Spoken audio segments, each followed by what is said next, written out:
तो क्या उपाय सोचा उसके मन में कि ऐसा करते हैं, उसके पास बच्चा नहीं था।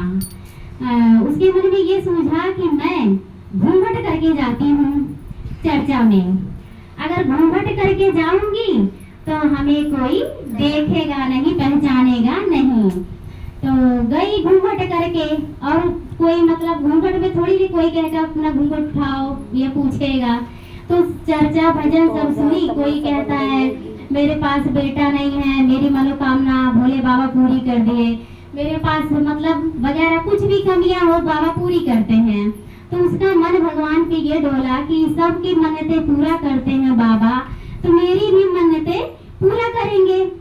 तो सब गुरु बहने से बोलने लगी कि मेरे पास बेटा नहीं है, आप लोग अर्ज करिए मेरे एक बेटा हो जाए। तो सारी गुरु बहनें पूछने लग गई कि आपके पास बेटा नहीं है, कहने लगी नहीं, मैं बहुत दुखी रहती हूँ इसी से, तो आप लोग अर्ज लगा देंगे तो भोले बाबा जरूर सुनेंगे। तो उन्होंने अर्ज लगाई और गांठ बांध दी। शिव गुरु बहना से उन्होंने जो डोमिन थी गांठ बंधवाई कि आप लोग अगर अर्ज करोगे भगवान की दया से मेरे बेटा हो गया तो मैं मेरे अपने घर शिव चर्चा के लिए बुलवाऊंगी और आप लोग आइएगा। तो क्या हुआ कि अब शिव चर्चा में जितनी गुरु बहनें थी, कोई बहनें नहीं जानती थी कि ये किस जात की है, छोटी जात बड़ी जात, उनको पता नहीं था, घूंघट करी थी पल्ला। तो क्या हुआ कि सब मन्नतें मांग लिए और आई वो गर्भवती हो गई। और कुछ महीने बाद जब उसको एक सुंदर सा बच्चा हुआ, बेटा, भोलेनाथ की दया से जब बेटा हुआ तो 1.25 महीना पूरा हो गया। अब डोमिन ये सोच रही है कि हे भगवान, हे भोलेनाथ, हे महादेव, आपने तो मेरी अरज सुन ली और गुरु बहना ने जो अरज लगाई सुन ली, लेकिन भगवान मैं कैसे ये बताऊं कि मैं मेरे घर कोई आएगा कि नहीं आएगा चर्चा में। तो क्या हुआ कि जब वो गई, 1.25 महीना बीत गया, चर्चा के लिए गई, तो कहने लग गई कि हमारे एक लड़का हुआ है, आप लोग मेरे घर चर्चा माने थे, आइएगा करने के लिए, हम अपने गुरु की चर्चा करेंगे। तो कहने लगी आप हो कौन, जरा अपना मुंह तो दिखाओ। जब अपना मुंह बेचारी दिखाई तो वो लोग बोले अब तो ठाक रह गए, फिर ये नहीं कह सके कि हम आपके घर नहीं आएंगे। तो मना नहीं किए, लेकिन देखिए क्या होता है आगे। तो गुरु बहना वो से उन्होंने गांठ जब बांध लिए, सारे लोग बोले कि आएंगे घर पे। तो जब वो सारा सामान लाके सजा दी, चर्चा रख ली, पूरा भोलेनाथ का बेल पत्र वगैरह जो भी उसका इच्छा करा, सब प्रसाद वगैरह जितनी भी शिव चर्चा में गुरु बहने थी उसी हिसाब से उन्होंने प्रसाद लगा दिया और सारा फल सब कुछ ला के चर्चा में रख लिया। बेचारी शाम हो गया देखते देखते, लेकिन कोई गुरु बहना नहीं आई। तो क्या हुआ, वो बेचारी अकेले अकेले, कहते ना मन होना चाहिए, वो बेचारी अकेले कथा करी, चर्चा करी, भजन करी। उसका पति ड्यूटी चला गया था, चर्चा भजन सब अकेले कर ली, दिल से करी।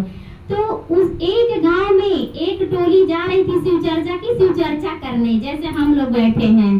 तो दूसरे गांव में तो वो जाके ये पूछी कि अरे गुरु बहना रुकिए जरा, हम चर्चा में गुरु बहन लोग को बुलाए थे, वो आए नहीं। वो दूसरे मतलब टोली लोग से कह रही है जो दूसरे गांव में जा रहे चर्चा करने।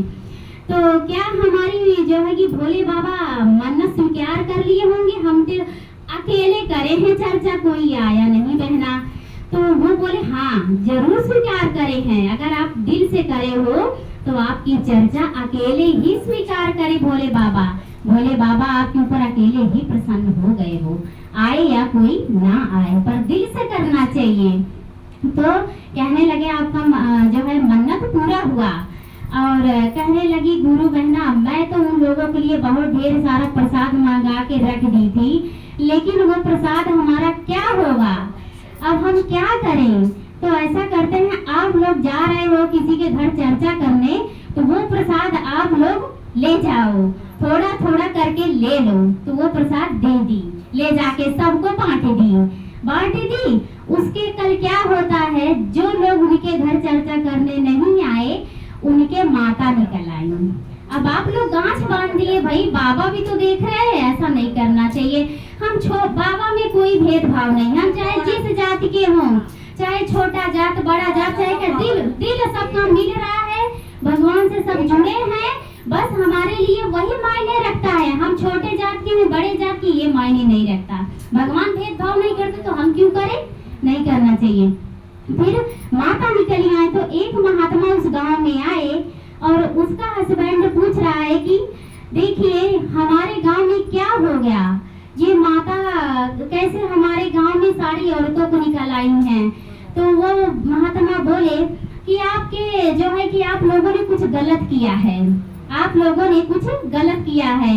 तो वो लेडीज दौड़ी दौड़ी आई, कहीं बाबा हाँ गलती तो हुई है, हम एक जो है कि डोमिन के घर चर्चा करने के लिए जा रहे थे, लेकिन हम लोग नीची जात समझ के गए नहीं, यही गलती हमसे हो गई है, तो अब हम कैसे ठीक होंगे बताइए। तो कहने लगे जाइए आप उस डोमिन के घर से प्रसाद लेकर खा लीजिए, तभी आपका पाप मिटेगा, वरना पाप नहीं मिटेगा।